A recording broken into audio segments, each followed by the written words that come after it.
अभी हम लोग करने वाले हैं ऑब्जेक्टिव, मोस्ट इम्पोर्टेंट वाले करेंगे। सारे के सारे ऑब्जेक्टिव हम लोग इस वीडियोस में करने वाले हैं।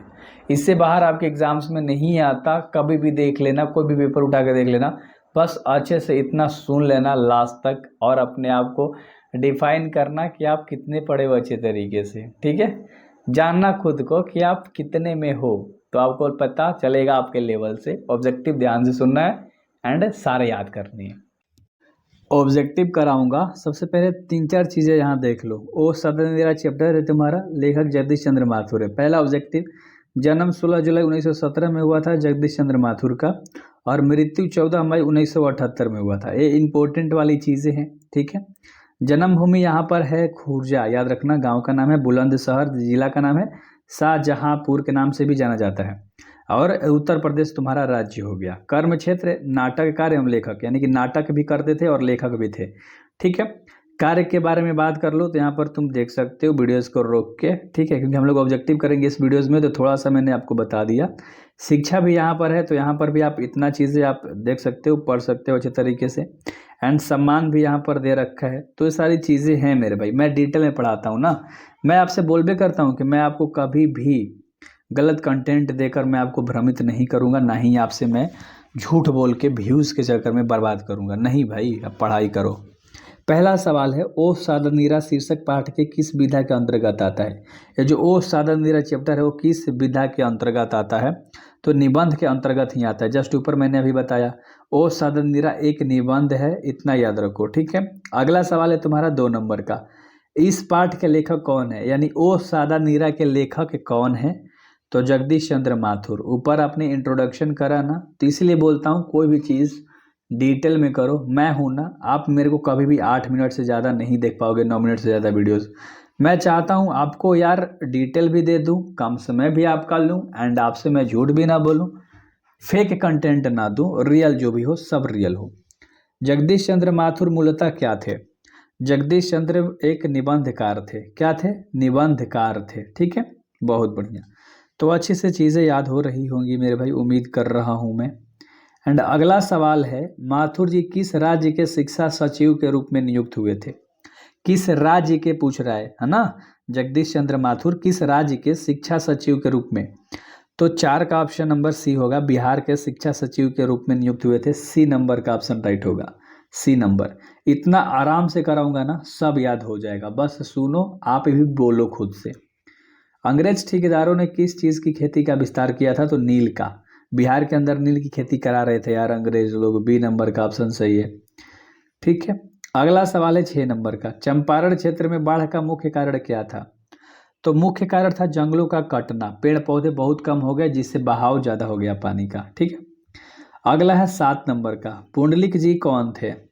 पुंडलिक जी कौन थे चैप्टर के आधार पर बताना है, तो वह एक चिकित्सक थे। सी नंबर का ऑप्शन सही है, वह एक चिकित्सक थे।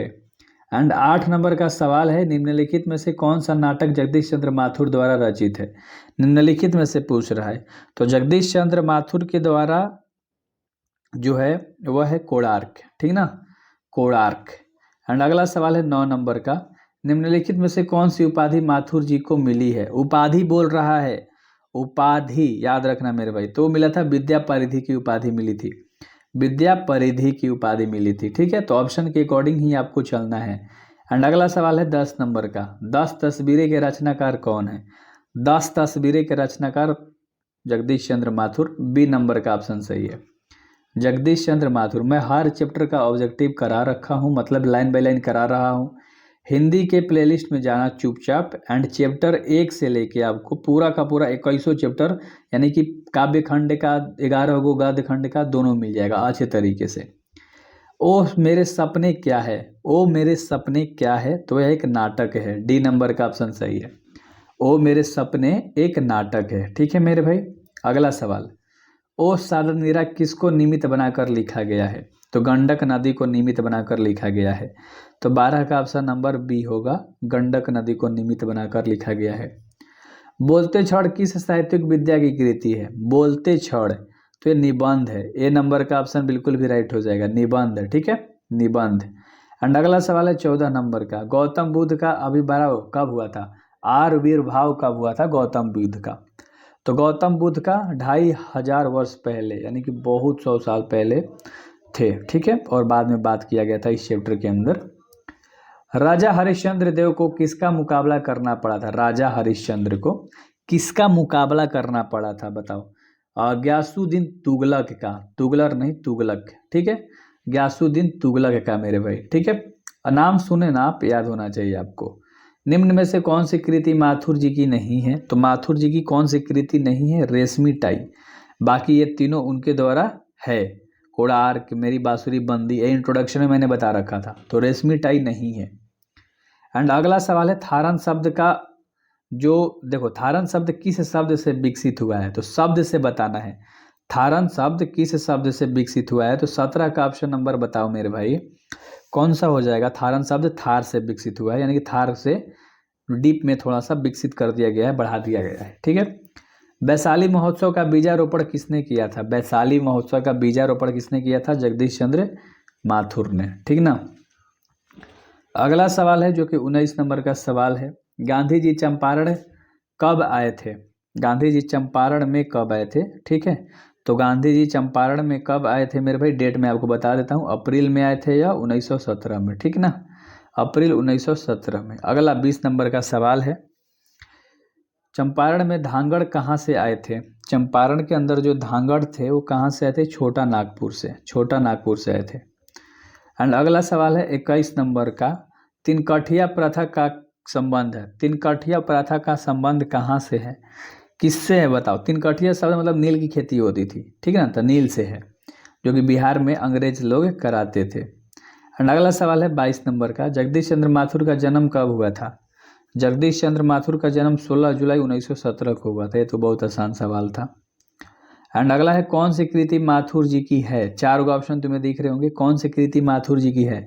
चारों ऑप्शन तुम लोगों ने देख लिया।